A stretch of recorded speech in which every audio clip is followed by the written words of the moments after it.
Here's a fleeting moment, a quiet, split-second choice you make when someone challenges you, questions your value, your motives, your character. In that instant, most people do what they've been conditioned to do. They defend themselves. That's not what I meant. You've got me wrong. I swear I'm not like that. It feels fair, noble, reasonable. But to Machiavelli, that's the moment you lose it all. The instant you defend yourself, you reveal a weakness that needs defending. In the game of power, perception is everything. Show a flinch and they don't see a victim, they see blood. This is the harsh truth Machiavelli grasped before anyone else. The person who defends themselves diminishes themselves. The one who refuses forces the world to defend them instead. Let's be clear. Defending yourself rarely persuades anyone. It shifts power away from you. When you justify your actions, you're playing their game, accepting their frame. Without realizing it, you're admitting you have the right to judge me. Once they hold that, they control the narrative. Even if you're right, explaining makes you look guilty. Only the weak scramble to clarify. The strong let silence simmer. They let the accusation linger untouched, knowing the real play is this. Turn the accusation into a mirror. Make the accuser doubt themselves. Make them seem too emotional, obsessed, unstable. The one who speaks first often loses the frame, and Machiavelli knew the frame controls the outcome. Most people defend themselves because they crave understanding. They think if they explain enough, clarify enough, repeat themselves enough, they'll be vindicated. But that comes from emotional fragility, not strategy. You don't need clarity, you need control. Clarity belongs in therapy, control belongs in power. Power doesn't come from being understood, it comes from being feared, respected, untouchable. So when someone calls you selfish, arrogant, manipulative, and you rush to say, no, you've got it wrong, you've already lost. You're reacting, you're showing you care, you've handed them the ball. In doing so, you surrender the most Machiavellian weapon, mystery. Think of the most powerful people you've known, not the loudest, not the most liked, but the ones who wielded silence like a blade, the ones who made you second-guess yourself with a glance, the ones who, when attacked, never wavered. Machiavelli would say this: the one who explains, submits. The one who stays silent forces others to fill the void, and they often overestimate them. That's the game. When you don't react, they squirm. They doubt their own words. They seek validation and find none. Suddenly their power shrinks as yours grows, because you've done what no emotional person can stand. You've made them talk to themselves. Let's dig deeper. You enter a room, and someone throws shade, subtle or blunt, a jab at your success, your demeanor, your past. All eyes turn, waiting for your response. Your move? Say nothing. No defense, no comeback, just calm, unshakable stillness. In that moment, you're untouchable. Everyone's left wondering, why didn't they react? Do they know something we don't? Are they above this? You've flipped the social frame. People aren't watching the accusation, they're watching you. Silence delivered with presence speaks louder than any justification.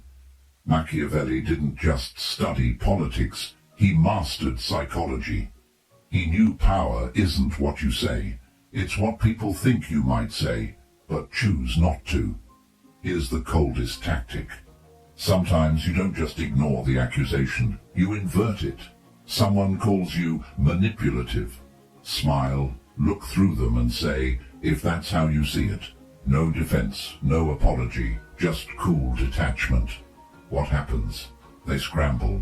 They wanted a fight, a reaction to see you squirm. Instead, they're left holding their own weapon. Doubt creeps in. Did they overstep? Did they look insecure? They did.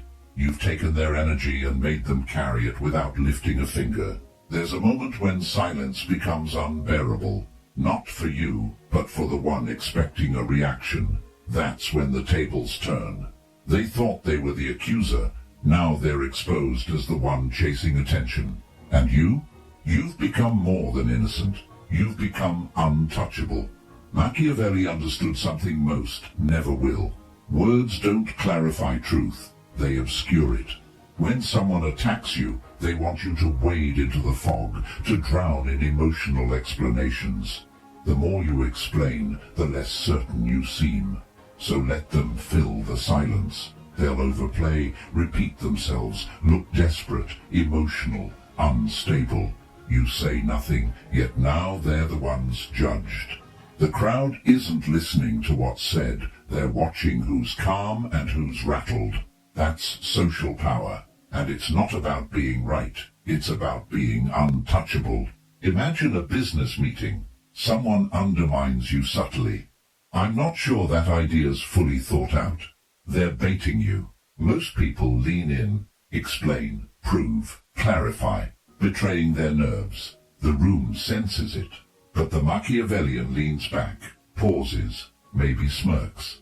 If they speak, it's not a defense, it's a redirect. Let's hear your idea then. Now the attacker's on the spot.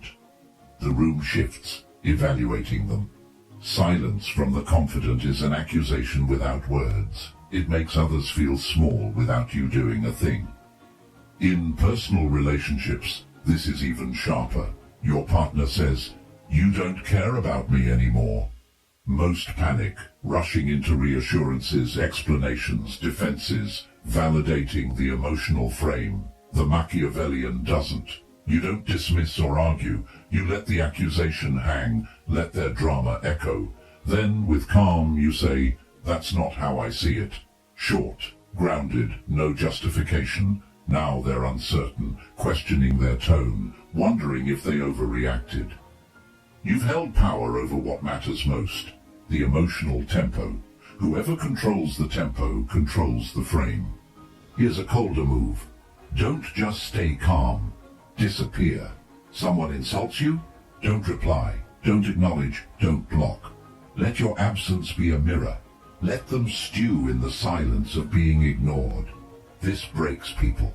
They realize you didn't deem them worthy of a response.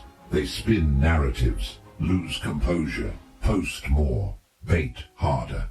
Each attempt makes them look weaker, more obsessed. You stay still, and they unravel. You win not by proving anything, but by letting them destroy themselves, chasing your reaction.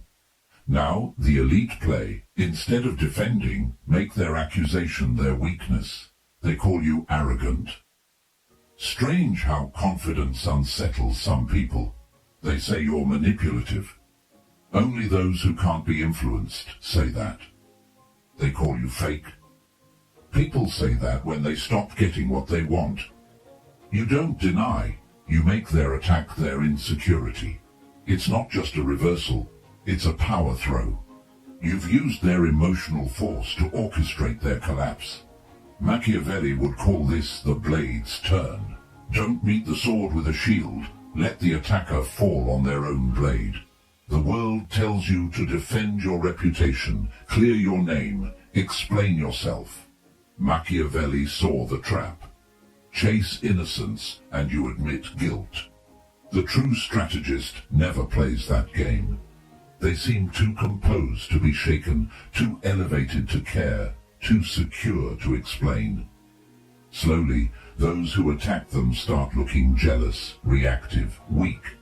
The more you defend, the more you seem to need to. The more you ignore, the more dangerous they assume you are. That assumption is where power begins. Most think power is proving you're right, proving you're not what they claim. But Machiavelli would laugh. Proving anything validates their judgment. It hands them your leash. Imagine a social setting. Dinner, a meeting, someone jabs. You always act like you know everything. Most tense up, laugh it off or explain, confirming the hit landed. The Machiavellian pauses, holds silence for 2 seconds, scans the room with quiet amusement. If they speak, it's calm, dismissive, interesting take, or nothing, just a steady gaze. The attacker fidgets, seeks backup, explains their joke. The room's heat shifts to them. Your silence